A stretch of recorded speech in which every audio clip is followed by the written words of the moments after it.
If you still want to be the greatest person in the world, then you will be the smallest person in heaven. So in the perspective of Jesus, according to his teaching, there is no greatest person, smallest person in his mission. We are the same.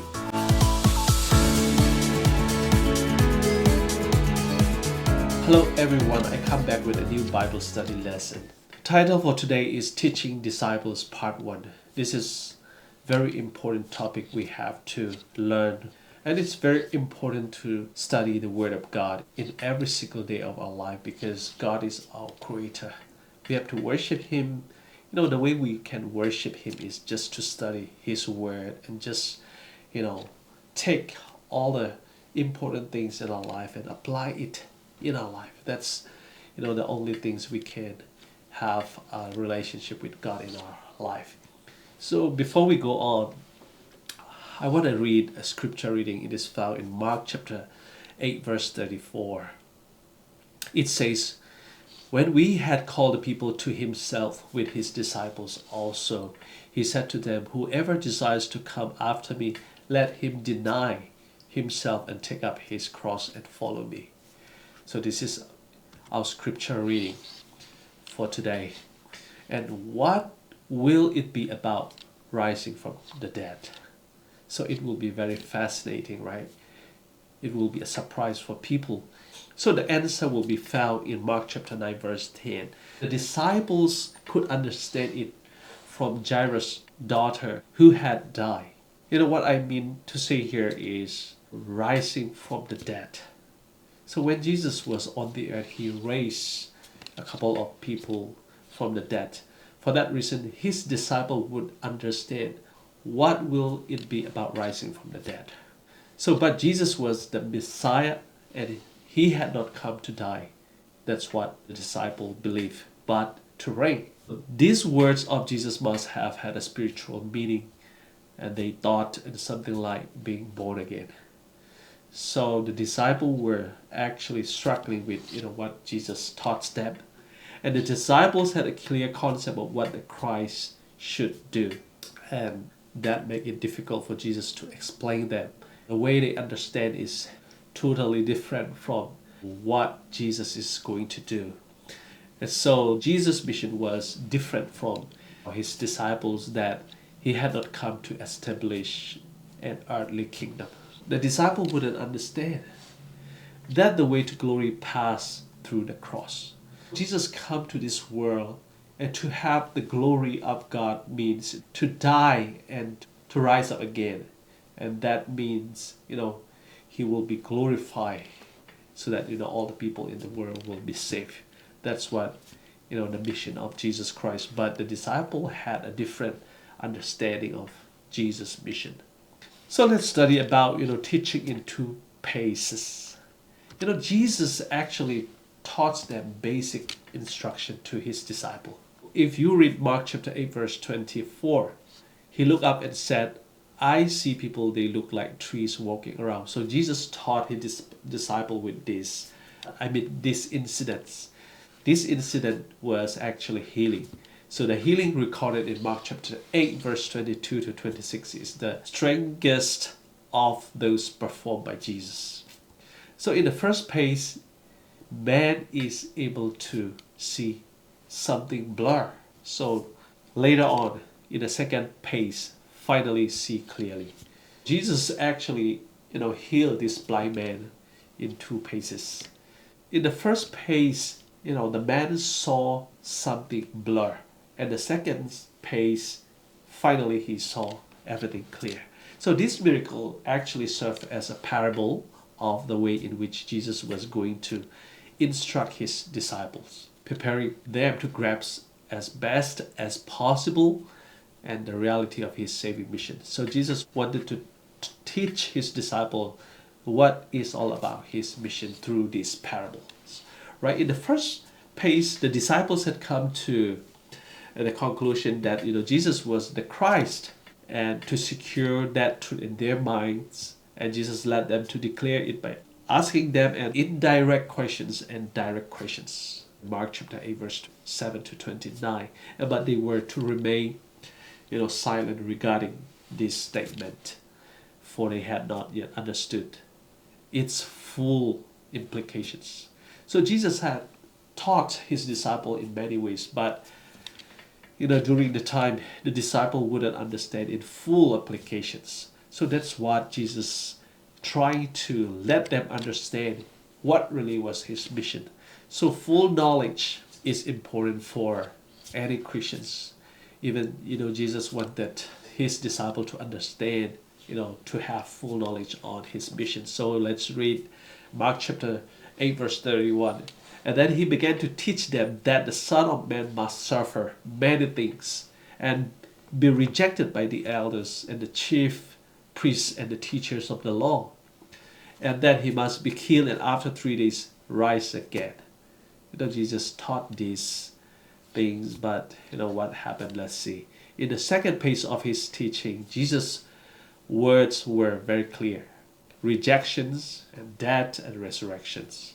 So, but something exploded in Peter's mind, Peter's head as well, and he said, Lord, have mercy on you.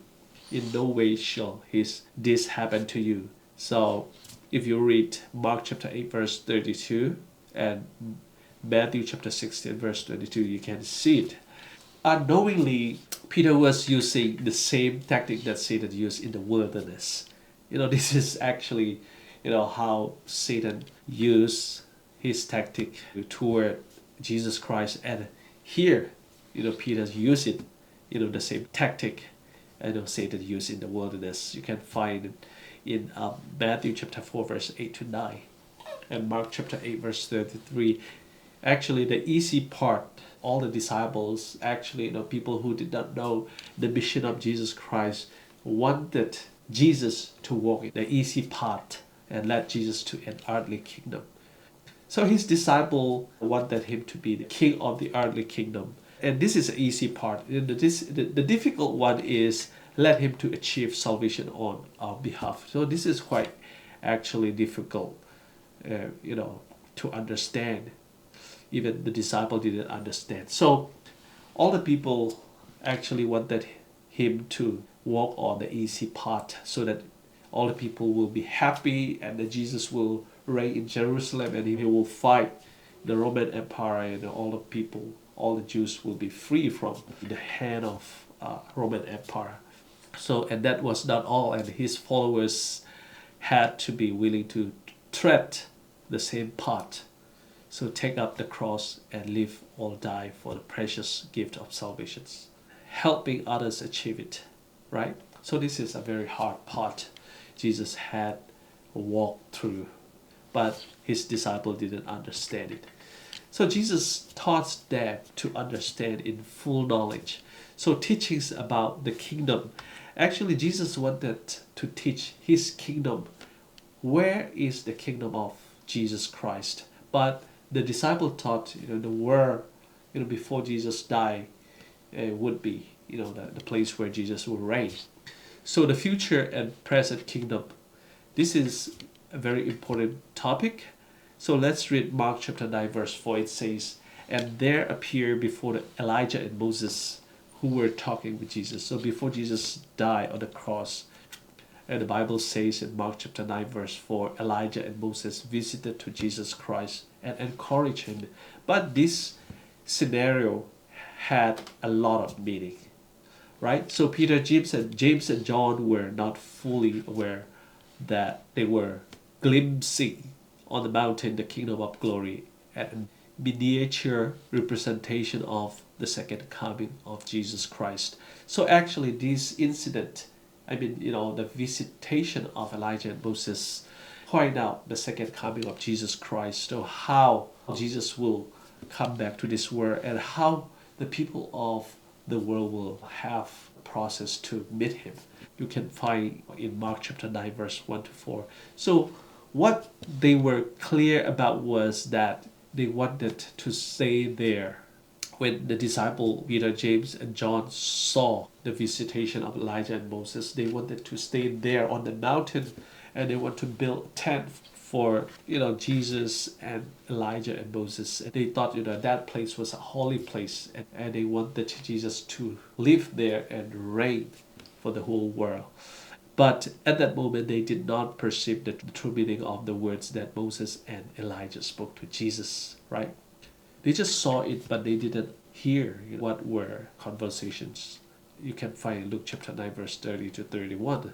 The dead in Christ represented by Moses and the living faithful of the last generation. It means people who die as saints, faithful people will rise again and to meet Jesus Christ. But the people who are faithful and who do not die until Jesus comes will also see Jesus coming from heaven. So very meaningful scenario. This incident have a lot of meaning, right? They did not understand what the incident happened on the mountain, but the disciples were actually lack of faith. They didn't have faith because what they thought was just to have worldly position, to reign the world physically. So with faith everything is possible, but if you lack faith, cry out loud, Father, I do believe, help me overcome my unbelief. In Mark chapter 9:24, and you can cry out loud to our Father, I do believe, help me overcome my unbelief. So that's what we have to pray in every single day of our life. So what we have to perceive, what we have to pursue is, the kingdom of heaven. Even today, many people are pursuing to have the possessions in the world and to possess, a lot of money, many things in the world. Actually, Jesus taught us earlier in his time, but today, this is still applicable for this time, and so we have to pursue the heavenly kingdom. Jesus taught who will be the greatest and who will be the smallest person in heaven. That's what Jesus taught when he was in the world. So let's read Mark chapter 9 verse 35. Sitting down, Jesus called the 12 and said, and anyone who wants to be first must be the very last and the servant of all. Right? So his disciples were actually competing each other because they thought Jesus will become the king in Jerusalem. So they want to be sitting at the right side of Jesus Christ and to have a greater position among them. So Jesus taught them, if you want to be the greatest, you will be the least, right? That was his teaching to his disciples. So Jesus begins way down to Jerusalem from Caesarea, stopping at Capernaum, and he takes advantage of this period to instruct, prepare his disciples. So his disciple had lack of knowledge. I mean, they could understand what really is the mission of Jesus Christ, but because of this worldly thing, they are blinded. That's why Jesus taught the parable of the blind man. The first pace he saw blur, and the second pace he saw it very clear. That's why he wanted to teach his disciple through this parable, and now Jesus took many times to instruct his disciple to understand his mission, but they far from understanding what Jesus wanted to teach them and disputed who would be the greatest when Jesus proclaimed himself king in Jerusalem. That was actually all of his disciples' desire, who will be the greatest person under Jesus Christ, right? Today this is still applicable even we are in the church, or even though we are in the mission. Many people wants to be the greatest even in our church, who want to sit at the greatest position in our administrations. This is actually happening in this world. So to be the greatest person in heaven, that's the only thing we have to pursue in our life. So first teaching, you can find in Mark chapter 9 verse 35 to 37. Taking a child, and he staged greatness in the kingdom.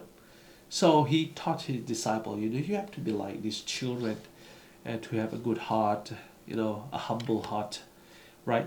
He actually taught his disciples in many ways. And the first or the last, the greatest is the servant, and the smallest and humbler must be treated as if he were Jesus himself, right? So Jesus wanted them to be the humblest person and the smallest person, and so that they will be the greatest person in heaven. So the second teaching is found in Mark chapter 9, verse 38 to 41. Everyone has their part to do. That's what Jesus taught, Everyone in this world who says they are believers must have their part to do in this world. And no one should be left behind when doing God's work, no matter how small, right? So that's what Jesus wanted to teach his disciple, that, there is no small or great in the ministry of Jesus Christ, in the mission of Jesus Christ. So this is still applicable in this time, and as we are in this world, we are influenced by the world. The world is, turning to the bad side, and so we have to be very careful, when we work for the Lord, the mission of Jesus Christ. The small and the great is not necessarily important in our life, right? So how to enter the kingdom of God? Finally, Jesus taught them, if you want to be in heaven, if you want to enter in heaven, right? So Mark chapter 9, verse 49, it says, for everyone will be seasoned with fire, right? Seasoned with fire means, something very meaningful, and every sacrifice will be seasoned with salt. So Jesus wanted them to understand, this text. It is found in Mark chapter 9, verse 49. So it means Jesus saw them that they had many unnecessary thoughts and understanding about Jesus Christ, and Jesus wanted them to be seasoned with fire. It means they have to fire, all the bad things, and so that there will be a clear understanding of Jesus' mission. Like if you are refining a gold, you will get, the finest gold, right? That's what Jesus wanted them, and also, they have to be seasoned with salt. Okay, let's go and read it. Tie a huge stone around your neck and throw yourself in the sea. So this is, a strange ways to save yourself, taught by Jesus Christ, from Mark chapter 9, verse 42, 48, right? So this is a very strange things. And tie a huge stone around your neck and throw yourself into the sea, cutting off hand and foot and gouging out an eye. So nobody would do this actually, but this is what Jesus wants them to understand, not physically but spiritually. So if we take these words literally, as many do, the phrase, the worms that eat them do not die, and the fire is not quenched. So it is from Mark chapter 9, verse 44, 46, 48. From this text, we have to reach the following conclusions. So number one is the redeemed will live eternally with a mutilated body. So the second is the wicked will suffer eternally, but at least their body will be whole. Many people think, this text is like, the wicked will be burning forever fire. It means they will not die half dead, like they will be just struggling and they cannot die, not that way. Actually, what the Bible wants to say is when the wicked are burned, when they are suffered, when something is burned, there is the end of the burning, right? So the same thing when a person is burning, the fire will consume the body. That's when there is no more left of the body. So until that time, the wicked will be burned. So the lesson from the exaggeration is obvious, and sin is so terrible that you must flee from it immediately. Right? Jesus wanted to taught them that the sin is so much dangerous. So you have to flee from this immediately, and you just leave it and go away. It is better to tie a huge stone around your neck and throw yourself into the sea. This is a very meaningful thing. Sin is much worse than this. Cutting off hand and foot or gouging out an eye. Sin is much worse than this. So Jesus wanted to point out that, the way you thought, the way you guys understand about my mission is very, very meaningless, and it is very, very sinful. That's why, Jesus wanted them to change their life and to understand the heavenly way and the real mission of Jesus Christ, right today, this is still applicable. Many people in the world are actually working for Jesus Christ in many ways, but the way we see is like, the disciple of Jesus Christ. So today we have to be very clear. If you still want to be the greatest person in the world, then you will be the smallest person in heaven. So in the perspective of Jesus, according to his teaching, there is no greatest person or the smallest person in his mission. We are the same. Everybody needs to take part of his mission, and we have to take something to do for the glory of God, because we are his people and we are his workmanship and we are in his body, right? So we have to work for the Lord. We have to take what we can do for the glory of God. So that was actually the teaching of Jesus Christ toward his disciples, part 1. So next week we are going to go to learn and the part 2 of teaching disciples. Thank you so much for everyone who are listening to Bible study. May God bless you all. Thank you.